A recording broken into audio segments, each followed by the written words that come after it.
Na aula anterior, nós distribuímos os circuitos na planta e preenchemos o nosso quadro de distribuição das cargas.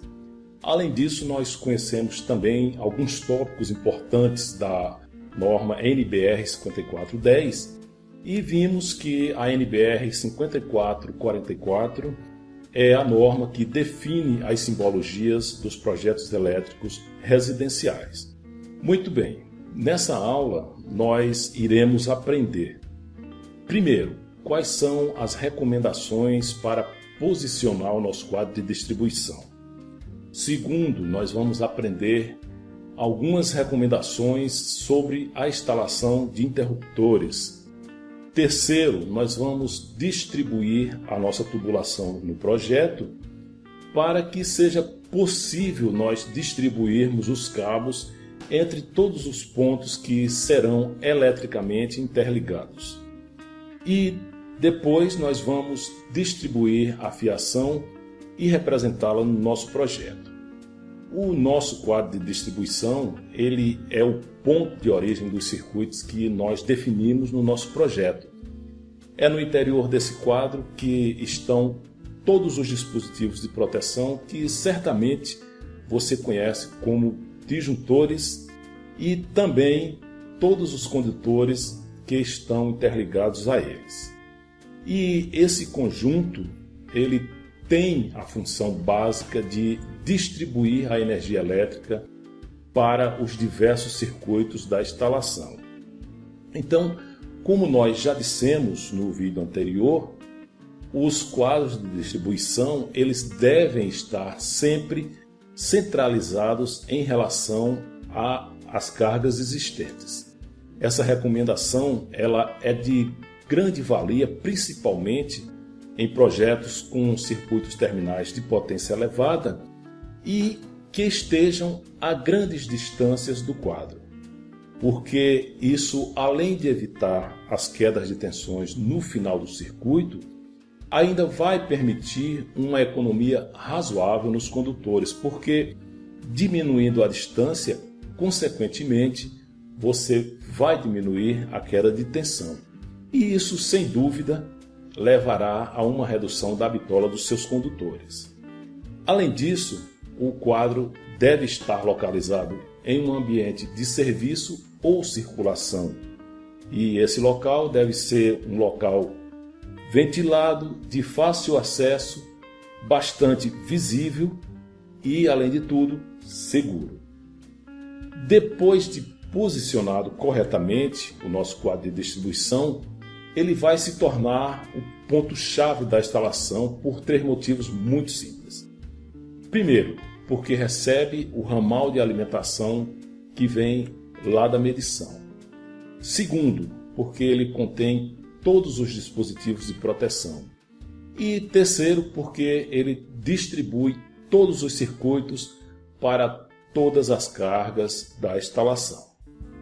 Para os interruptores que nós já posicionamos na planta na aula anterior, há uma prática recomendada para que eles sejam instalados a no mínimo 15 centímetros afastados dos batentes das portas e a uma altura média de 1,20 m, exatamente para facilitar o acesso, inclusive, de pessoas com deficiência física. Muito bem, agora nós vamos traçar as nossas tubulações.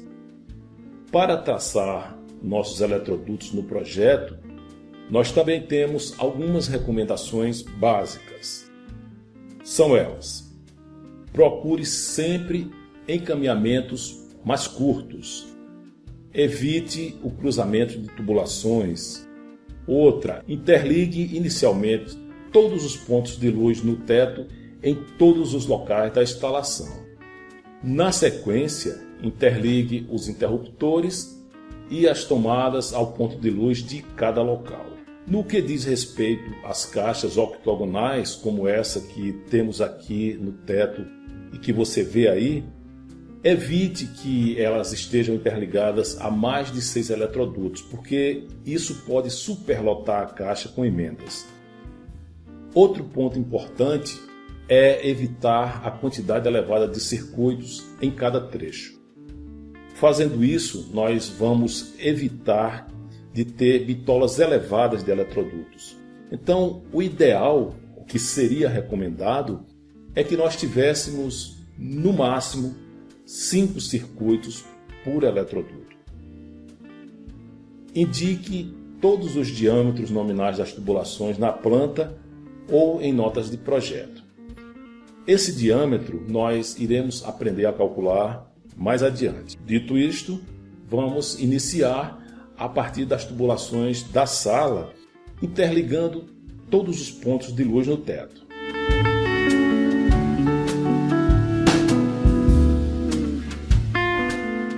Ok, vamos agora interligar os interruptores a todos os pontos de luz.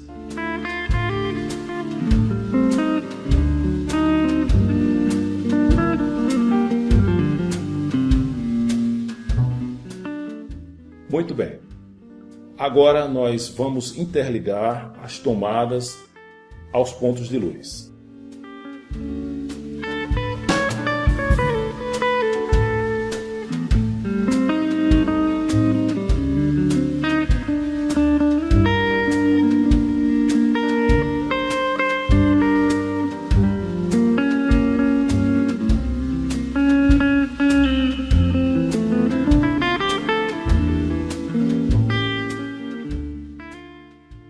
Ok. Até aqui nós não tivemos nenhum cruzamento de tubulações. Nós vamos finalizar agora interligando a nossa distribuição ao quadro. Aqui uma saída que vai para a alimentação dos circuitos dos quartos e aqui outra saída que vai para a alimentação dos circuitos da sala e do banheiro. Pronto. Distribuída a nossa tubulação, nós vamos à distribuição dos circuitos que passam no seu interior.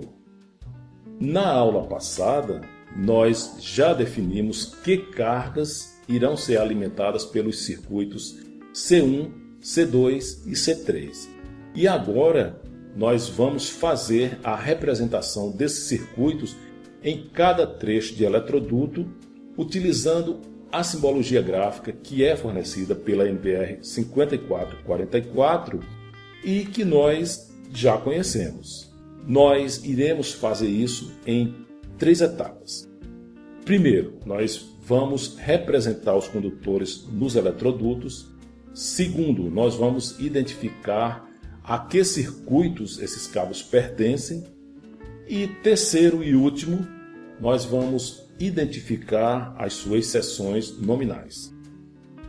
É muito comum nós termos notas no projeto como essas que você vê aí, para que seja evitada a poluição visual com informações em excesso no nosso desenho.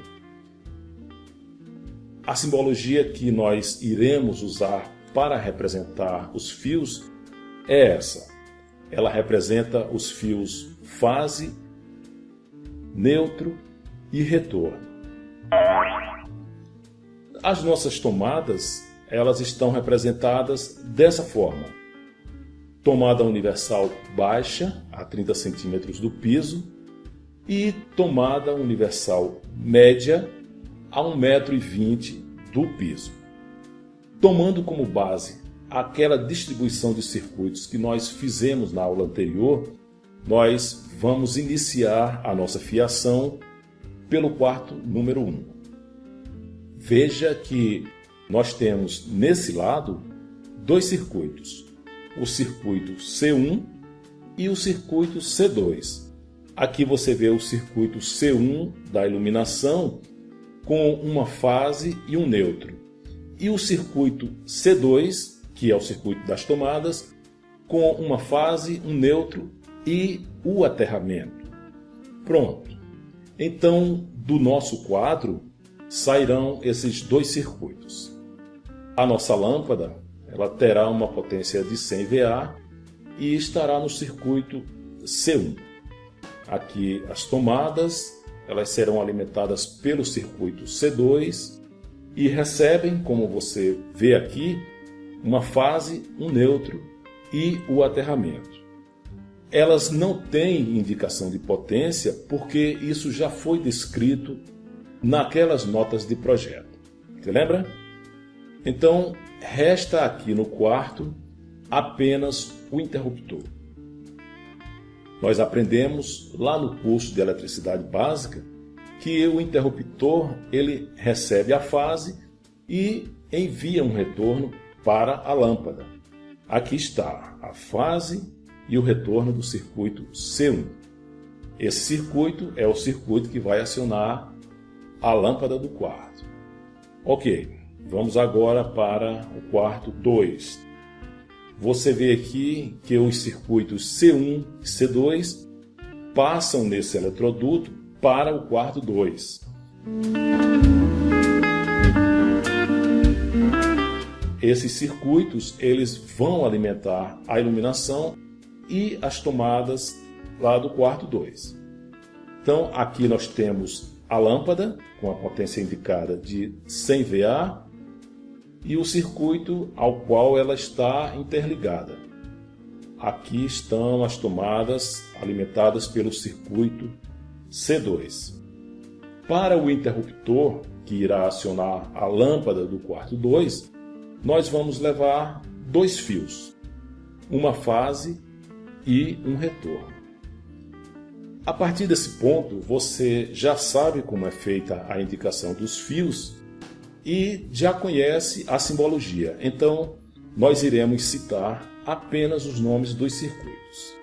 Na nossa sala, a alimentação sai daqui do quadro, vai por esse eletroduto e veja que aqui nós temos 3 circuitos. O circuito C1 da iluminação, C2 das tomadas e o circuito C3, que é o circuito do banheiro.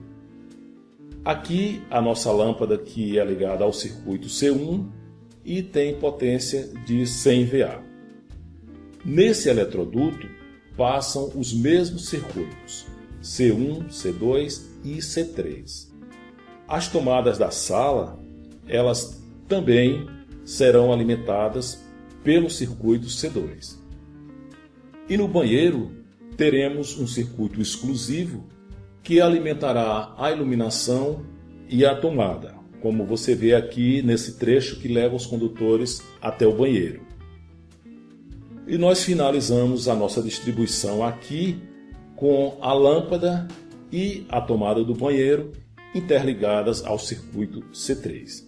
E aqui nós temos uma peculiaridade. O interruptor ele é conjugado com a tomada, por isso você vê passando aqui apenas 4 fios.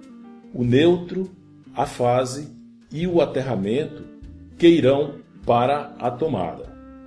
A ligação da fase para o interruptor ela será feita internamente. E o retorno, que irá para a lâmpada, aparece na distribuição, como você pode ver aí na planta. Então agora resta apenas o interruptor que irá acionar as lâmpadas da nossa sala. Observe que é uma simbologia diferenciada dos interruptores simples. Aqui você vê 2 letras, A e B. Elas indicam as seções do interruptor. Nós temos aqui a fase que vai para o interruptor e os 2 retornos, que são correspondentes a cada seção do interruptor. A seção A, ela vai ligar uma lâmpada e a seção B vai ligar a outra lâmpada da sala. Observe que o retorno A para aqui nessa lâmpada e o retorno B ele vai para a lâmpada seguinte. Pronto, está finalizada a distribuição da nossa fiação elétrica. Mas nós ainda temos pendente a alimentação do quadro geral. Ela será feita pelo piso e está representada aqui nessa linha pontilhada. Você pode ver que aqui há uma linha pontilhada e nós temos aqui a indicação AG, abreviando o termo alimentador geral, e a indicação de uma alimentação monofásica com fase, neutro e aterramento que vem lá do nosso quadro de medição. Agora, o nosso próximo passo é calcularmos os diâmetros dos eletrodutos por onde esses cabos irão passar. E esse é o assunto do nosso próximo vídeo. Até lá!